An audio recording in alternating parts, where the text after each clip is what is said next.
Ser preto no Brasil no dia de hoje é ter a consciência de que você está inserido num contexto, dentro de uma estrutura que, ao ser montada, não foi pensada para nós. Os espaços de poder, onde circula o dinheiro, onde são tomadas as decisões, não foram pensadas para a presença do preto ali. Ser preto no Brasil é uma constante luta para ocupar espaços que deveriam ser plurais e iguais, e nós não vemos isso. Eu, por exemplo, que circulo muito pelo judiciário, pouco se vê juízes negros, promotores negros. Nós vemos dentro dos fóruns, dentro dos tribunais, pessoas trabalhando em condições de subalternidade, como na recepção, na limpeza, como assessorista, pessoas pretas. Não que essas profissões não sejam profissões indignas, profissões inferiores, porque o bom funcionamento do local precisa dessas profissões, precisa dessas pessoas. Mas os locais de poder, onde são tomadas as decisões, também precisam que essas pessoas estejam inseridas. A estrutura do país, do Estado, seja de qualquer lugar, tem que pensar em maneiras onde possa promover ações que deem oportunidade para que o preto chegue a esses espaços de poder. E eu digo preto num todo, não só o preto de periferia, que pode ser morto pela polícia a qualquer momento, que estuda numa escola onde o ensino é precarizado e não dá condições para ele se imaginar dentro de uma universidade pública, que por muitas vezes ele vê no crime uma solução para a condição de miséria que ele está vivendo. Eu digo no preto num todo, até mesmo o preto que teve a oportunidade de estudar, que teve uma família onde não passou fome, que não viveu na miséria e está lá inserido naquele contexto branco, onde o tempo inteiro ele é o único. Por muitas vezes ele é o único, e onde tentam embranquecer e fazer com que ele é uma exceção e que foi aceito ali naquela estrutura.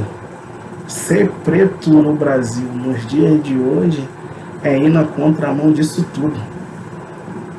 É olhar pro outro preto que não está tendo a mesma oportunidade e dar a mão e puxar, vem comigo.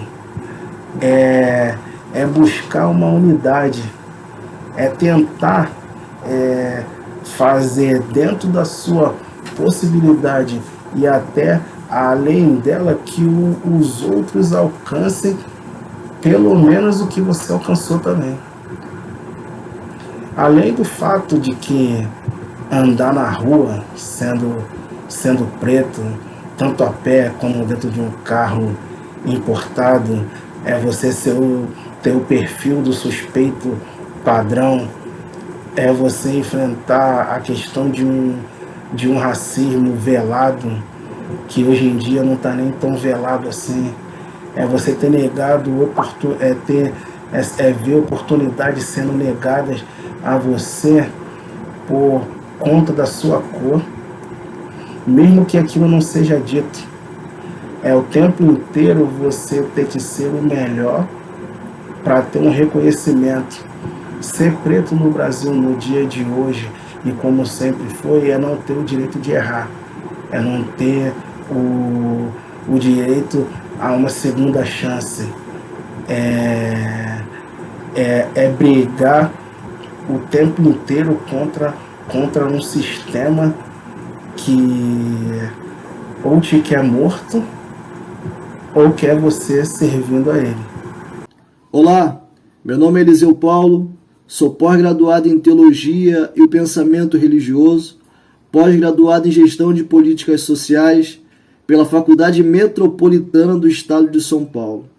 E recebo Tiago Fidelis, que é advogado e membro fundador da Advocacia Preta Carioca, para falar acerca do tema Justiça Racial. Olá, me chamo Tiago dos Santos Martins Fidelis, advogado, especialista em Direito Previdenciário, pós-graduando em Direito Tributário, membro da Associação Advocacia Preta Carioca, onde praticamos o MOJA, que quer dizer a união de todos os pretos no mundo, tanto os que foram, os que estão e os que hão de vir. Quero agradecer pelo convite do nosso amigo Eliseu Paulo. Espero trazer respostas que sejam satisfatórias à confiança que ele depositou em mim para estar fazendo essa entrevista. Muito obrigado.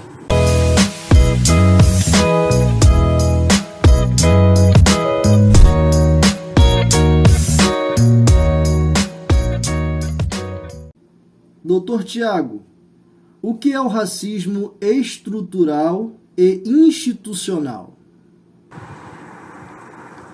Racismo estrutural e racismo institucional.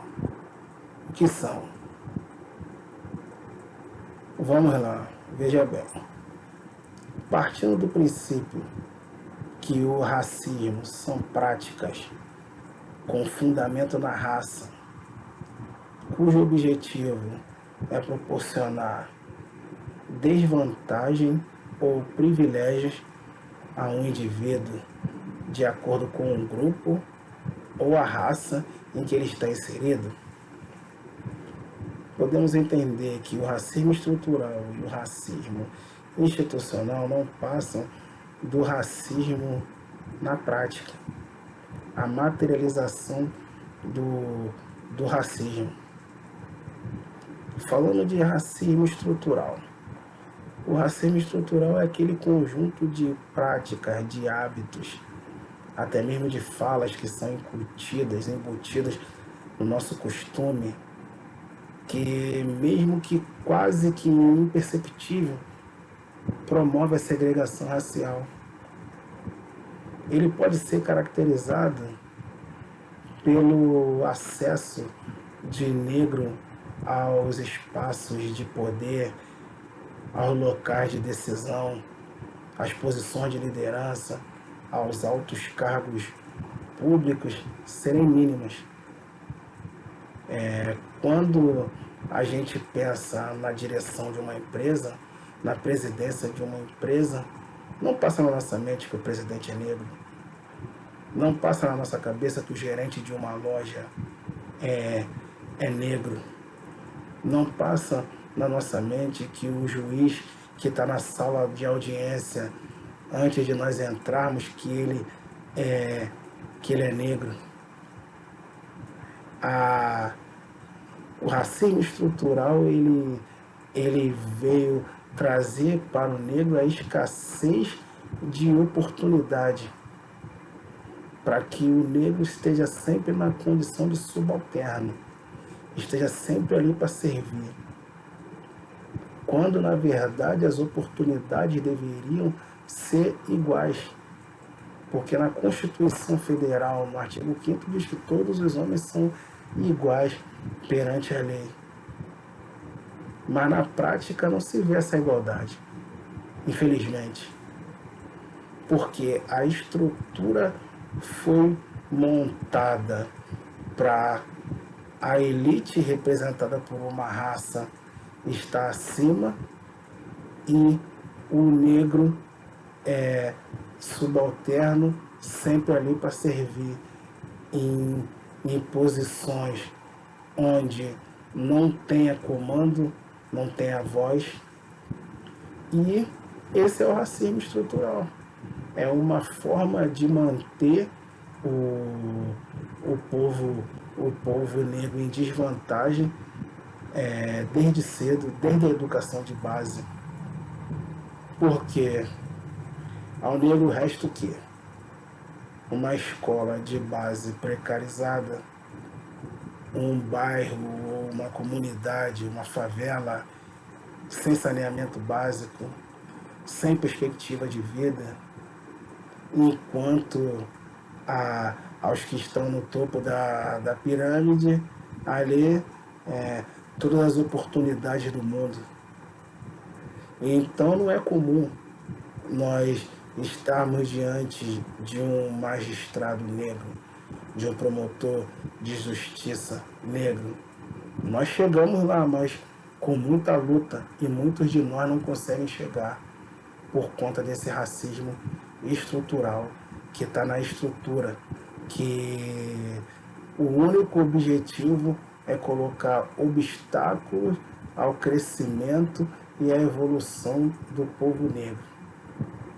O racismo institucional, ele é o preconceito praticado pelas instituições.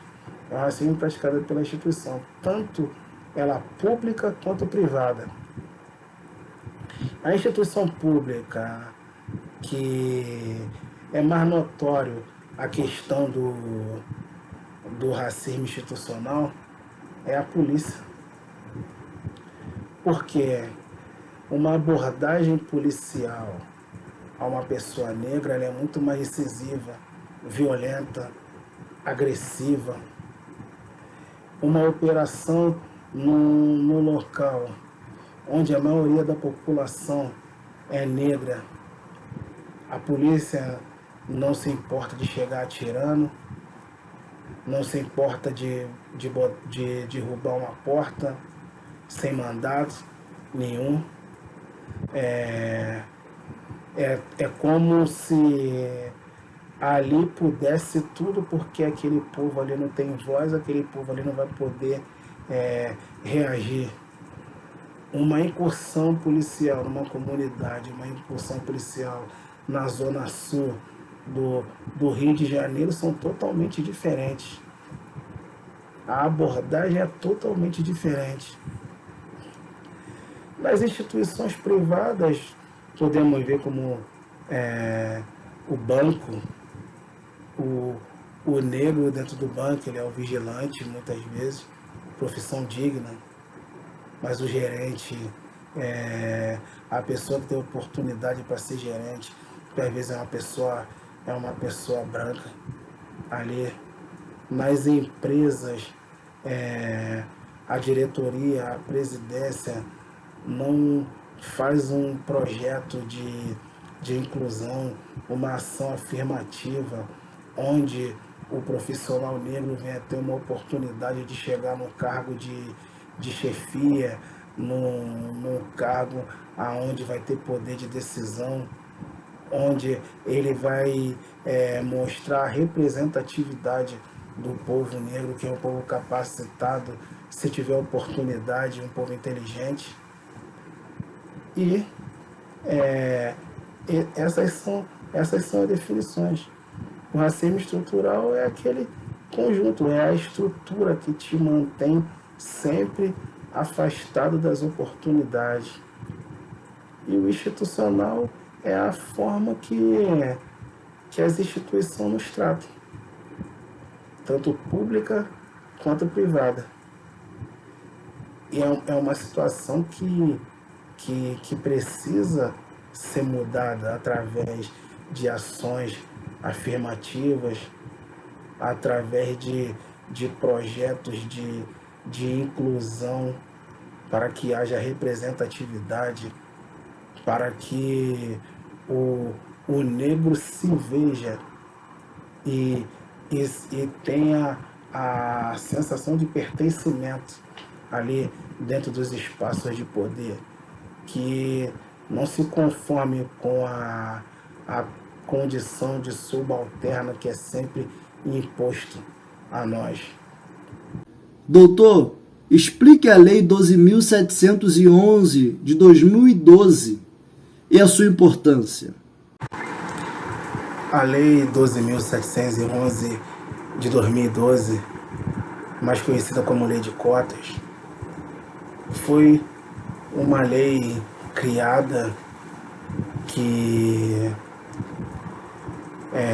dentro dessa lei, era reserva de 50% das vagas nas universidades públicas para pessoas oriundas do ensino público, para negro, indígena, pessoas de baixa renda e pessoas com deficiência.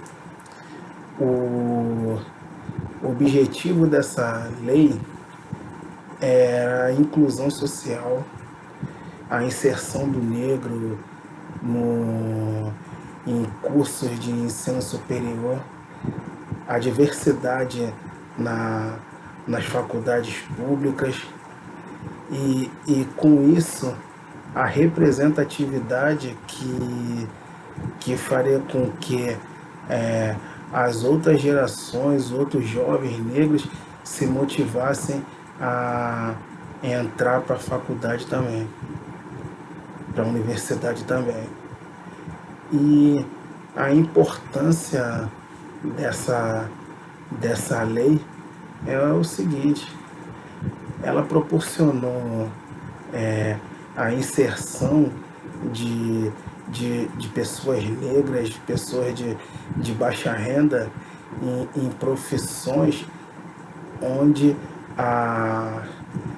predominava a presença de pessoas brancas. Daí aquela ocupação de espaços onde eu venho falando começou a surgir.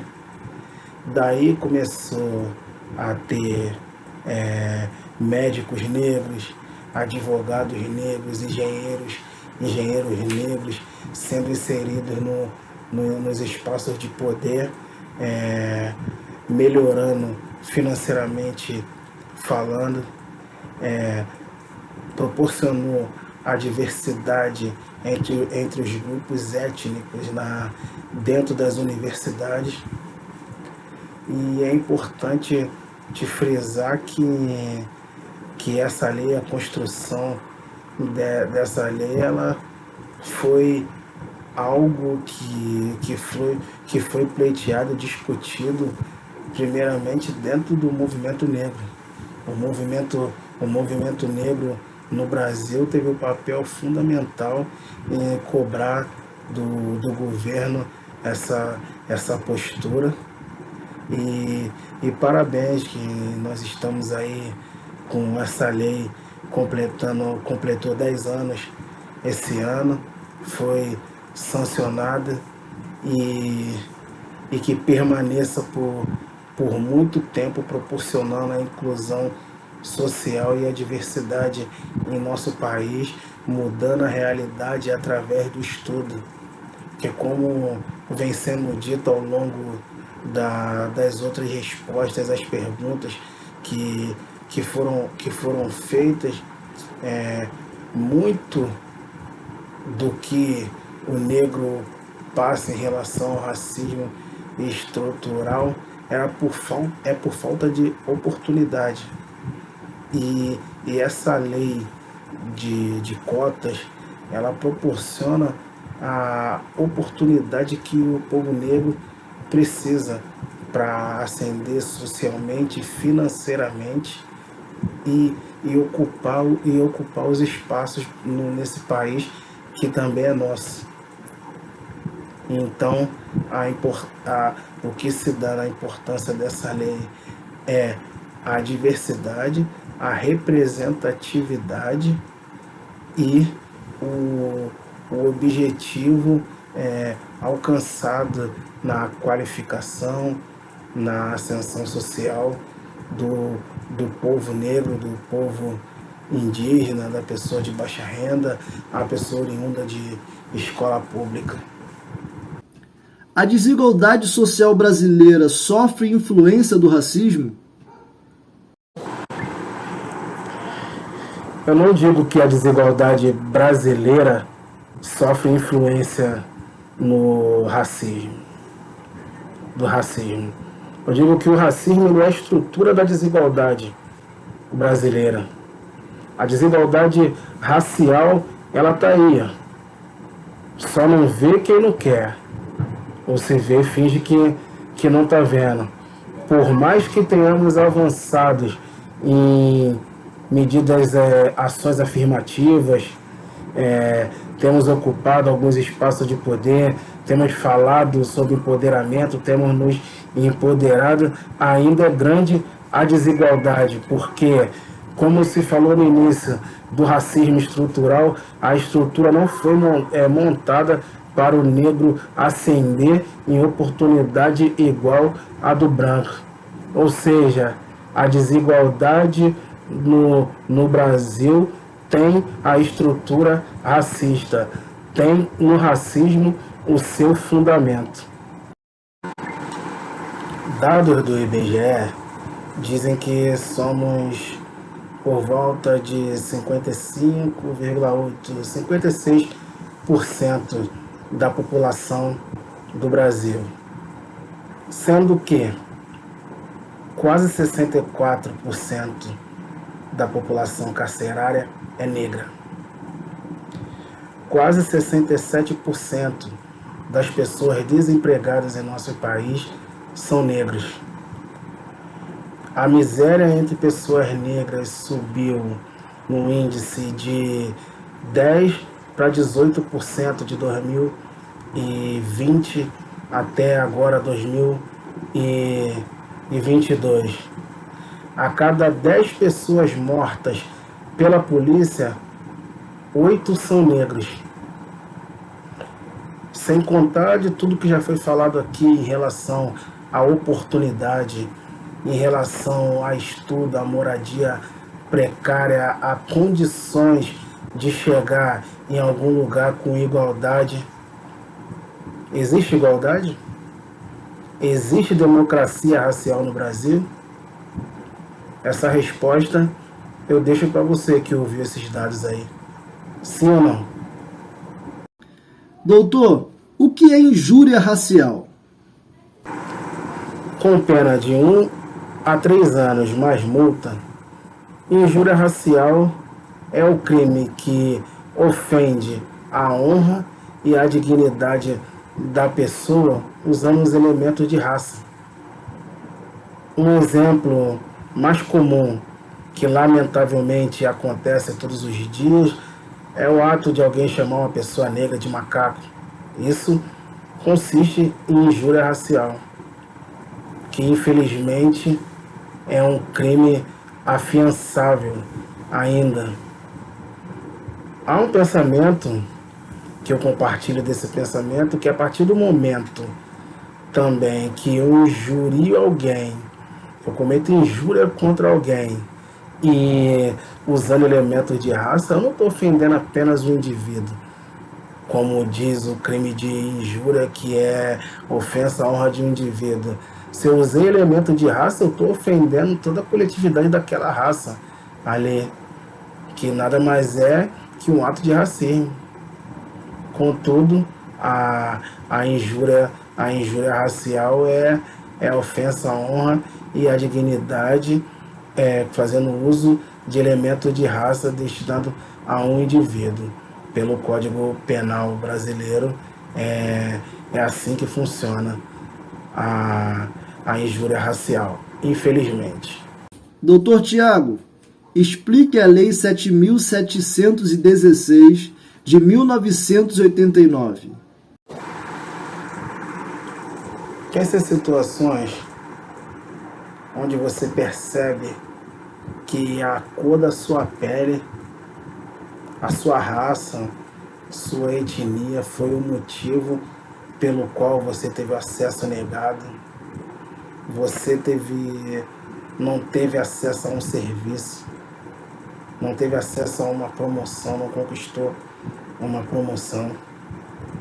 No ambiente de trabalho, você é qualificado para assumir determinado posto e por conta da cor da sua pele, você é preterido daquele cargo, não consegue aquela promoção. Você se empenhar de trabalhar para ter condições de matricular o seu filho naquela escola que tem um ótimo ensino, chegando lá, o seu filho não é aceito pela cor da pele, pela etnia, pela raça.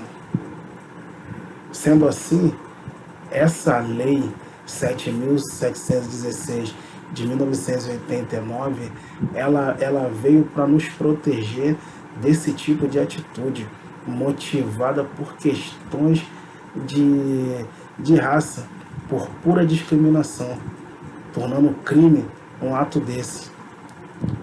Quantas pessoas deixaram de conquistar ou foram impedidas de conquistar, de assumir, até mesmo hospedagem em hotel, acesso a um bom restaurante, pelo simples fato de serem negros.